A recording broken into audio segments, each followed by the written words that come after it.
Hello दोस्तों, एक बार फिर से स्वागत है आपका इस नए वीडियो लेक्चर में। तो आज की इस वीडियो लेक्चर में हम लोग कवर करेंगे डिजिटल ऑडियो प्रोसेस आउटलाइन के बारे में। ठीक है, इस पूरे प्रोसेस को हम लोग समझेंगे किस प्रकार से साउंड को डिजिटल फॉर्म में कन्वर्ट किया जाता है, फिर उसको स्टोर किया जाता है। ठीक है, तो डिजिटल ऑडियो प्रोसेस आउटलाइन को आप बहुत अच्छे से समझ पाएंगे इस वीडियो लेक्चर में। बहुत ही आसान शब्दों में, बहुत ही कम समय में इसको आसानी से आप समझ पाएंगे। तो चलिए वीडियो को शुरू करते हैं और जानते हैं डिजिटल रिकॉर्डिंग ऑफ साउंड। तो सबसे पहले हम लोग देखते हैं कि जो साउंड का डिजिटल रिकॉर्डिंग है वो कैसे होता है। तो डिजिटल रिकॉर्डिंग मेथड में साउंड को डिजिटल फॉर्म में रिकॉर्ड किया जाता है। तो इसमें क्या होता है, जो डिजिटल रिकॉर्डिंग मेथड होता है उसमें साउंड को रिकॉर्ड करने के लिए उसको डिजिटल फॉर्म में कन्वर्ट कर दिया जाता है। ठीक है, डिजिटल फॉर्म में ही इसको रिकॉर्ड किया जाता है, किंतु बट साउंड को डिजिटल फॉर्म में स्टोर करने से पहले उसका डिजिटल कन्वर्जन किया जाता है। अगर साउंड को डिजिटल रूप में स्टोर करना है तो इसको पहले डिजिटल फॉर्म में कन्वर्ट करना पड़ेगा, डिजिटल कन्वर्जन का यूज़ करना पड़ेगा। तो इसी टॉपिक को हम लोग बारी बारी से समझेंगे इस वीडियो लेक्चर में। तो उसको कन्वर्ट करने पड़ेगा, साउंड को कन्वर्ट करना पड़ेगा डिजिटल फॉर्म में। इसको क्या बोलते हैं, डिजिटाइजेशन ऑफ साउंड। ठीक है, इन्हीं के कैसे हम लोग साउंड को डिजिटल फॉर्म में कन्वर्ट करते हैं, इन्हीं स्टेप को बारी बारी से समझेंगे। जिसमें हम लोग का सबसे पहला टॉपिक होगा सैम्पलिंग। सैम्पलिंग क्या होता है, क्वांटाइजेशन क्या होता है, एलाइजिंग क्या होता है, एनकोडिंग क्या होता है। किसी भी साउंड को डिजिटल फॉर्म में कन्वर्ट करने के लिए इन चारों प्रोसेस का यूज किया जाता है। ये चारों प्रोसेस आपस में कनेक्टेड होते हैं एक दूसरे से। इन चारों प्रोसेस का हम लोग यूज करेंगे, फिर साउंड को चेंज कर देंगे किसमें, साउंड को चेंज कर देंगे डिजिटल फॉर्म में। डिजिटल फॉर्म में साउंड को चेंज करके उसको हम लोग आसानी से स्टोर कर पाएंगे। ठीक है, तो अगला जो हम लोग का पॉइंट है, Edison made first audio recording on a foil covered cylinder in 1877। तो जो एडिसन थे उन्होंने फर्स्ट ऑडियो रिकॉर्डिंग किया था, वो भी किस पे किया था, फॉयल कवर्ड सिलेंडर में। ठीक है, वो भी किस सन में, तो 1877 में इसका यूज किए थे, फर्स्ट रिकॉर्डिंग किए थे। ठीक है, एडिसन।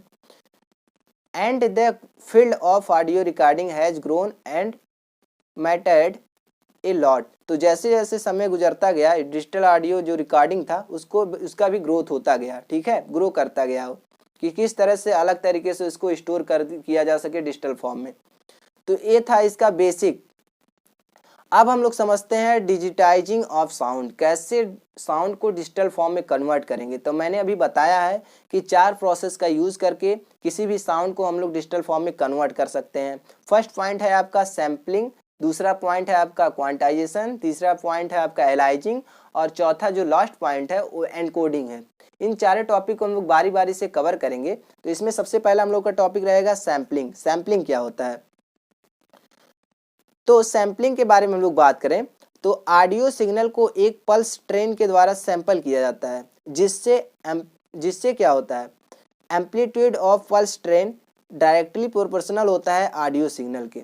तो सैम्पलिंग क्या होता है, बेसिकली जो भी ऑडियो सिग्नल है, जो भी इलेक्ट्रिकल ऑडियो सिग्नल है, उसको क्या करेंगे हम लोग, जो एक पल्स ट्रेन का यूज करेंगे एज ए कैरियर। ठीक है, पल्स ट्रेन का यूज करके हम लोग उस जो ऑडियो सिग्नल है उसको सैंपल करेंगे। ठीक है, उसको अलग अलग डिक्रीड वैल्यू में उसको चेंज करेंगे। तो इसमें क्या होता है कि एम्पलीट्यूड ऑफ पल्स ट्रेन का जितना ज़्यादा एम्पलीट्यूड होगा ऑडियो सिग्नल उतना ज़्यादा होगा। ठीक है, इसमें क्या होता है, सैम्पलिंग में सैम्पलिंग करने का क्या अर्थ है कि एक सैम्पलिंग थ्योरम होता है। सैम्पलिंग थ्योरम दो होता है, लेकिन इसमें हम लोग एक का यूज करते हैं। जब सैम्पलिंग थ्योरम FC बड़ा होता है या बराबर होता है 2FM से, तो यहाँ पे हम लोग यूज कर सकते हैं सैम्पलिंग।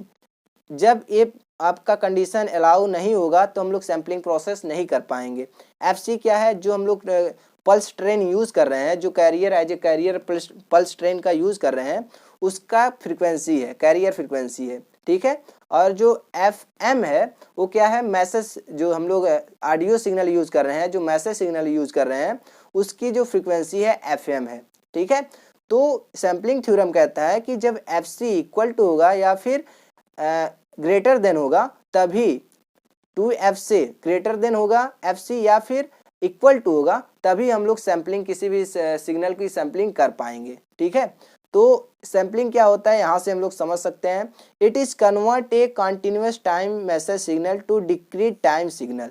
तो सैम्पलिंग क्या होता है, एक कन्वर्टर एक तरह से कन्वर्ट करता है किसको, कंटिन्यूअस टाइम सिग्नल को। ठीक है, ये कंटिन्यूअस सिग्नल को ट्रांसमिट करता है, कन्वर्ट करता है डिस्क्रीट टाइम सिग्नल में। ठीक है, डिस्क्रीट इस तरह से डिस्क्रीट वैल्यू में इसको चेंज करने का काम होता है किसका, सैम्पलिंग का। ठीक है, तो ये होता है आपका सैम्पलिंग।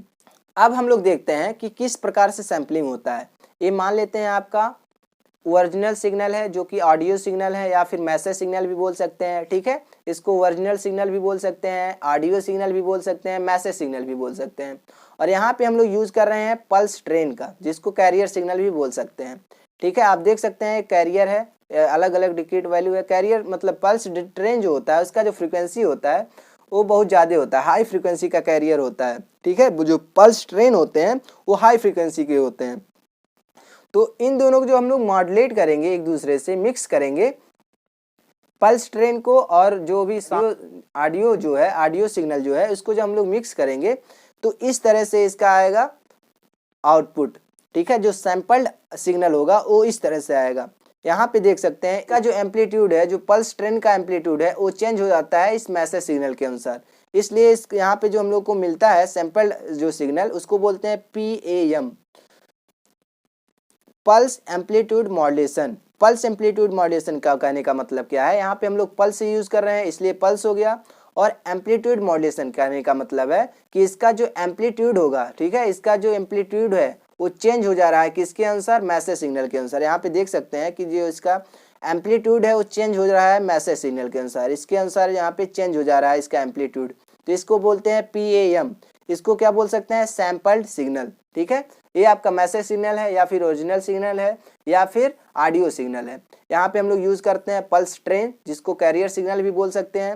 और इन दोनों को जब हम लोग मिक्स करेंगे तो ये सिग्नल हमको मिल जाएगा इस तरह से, जो कि आपका सैंपल्ड सिग्नल होगा। ठीक है, और सैंपल्ड सिग्नल में क्या होगा, PAM होगा, पल्स एम्पलीट्यूड मॉड्यूलेशन होगा। तो अगर हम लोग बात कर रहे हैं सैंपल्ड सिग्नल का, तो सैंपल्ड सिग्नल आपका 3 तरह का होता है। आपका नेचुरल सैम्पलिंग होता है। सैम्पलिंग जो होता है वो 3 तरह से होता है। आपका एक नेचुरल सैम्पलिंग होता है, एक आइडियल सैम्पलिंग होता है। अब हम लोग का जो दूसरा पॉइंट है वो है क्वांटाइजेशन। क्वांटाइजेशन क्या होता है इसको हम लोग कवर करेंगे। तो इसमें फर्स्ट पॉइंट है, it is use to convert discrete time continuous value signal to discrete time discrete value signal में इसको चेंज कर देगा। ठीक है, तो क्वांटाइजेशन का यही काम होता है, क्वांटाइजिंग का यही काम होता है कि जो डिस्क्रीट टाइम कंटीन्यूअस वैल्यू होगा उसको कन्वर्ट कर देगा डिस्क्रीट टाइम डिस्क्रीट वैल्यू में। ठीक है, इसका काम यही होता है क्वांटाइजेशन का। अगला पॉइंट, इनपुट आउटपुट जो कैरेक्टरिस्टिक होगा। ठीक है, इसका जो इनपुट आउटपुट कैरेक्टरिस्टिक होगा वो स्टेयर केस शेप में होगा। स्टेयर केस मतलब क्या होता है, सीढ़ी नुमा होगा। जैसे आप अपने घर में देखे होंगे सीढ़ी, एक स्टेप के बाद एक स्टेप, एक स्टेप के बाद एक स्टेप, इस तरह से होता है। तो इसको क्या बोलते हैं, स्टेयर केस शेप बोलते हैं। तो इसका जो आउटपुट, जो इनपुट आउटपुट कैरेक्टरिस्टिक होगा वो स्टेयर केस शेप में होगा। ठीक है, इसके बाद अगला जो पॉइंट है, difference between 2 nearest levels is called quantum या फिर स्टेप साइज। तो जो भी 2 लेवल होंगे, सबसे नियरेस्ट जो 2 लेवल होंगे उनका जो डिफरेंस होगा उसको क्या बोलेंगे, क्वांटम बोलेंगे या फिर स्टेप साइज बोलेंगे। ठीक है, तो जो भी 2 नियरेस्ट लेवल होंगे उनका जो डिफरेंस होगा उसको क्वांटम बोलेंगे या फिर स्टेप साइज बोल सकते हैं।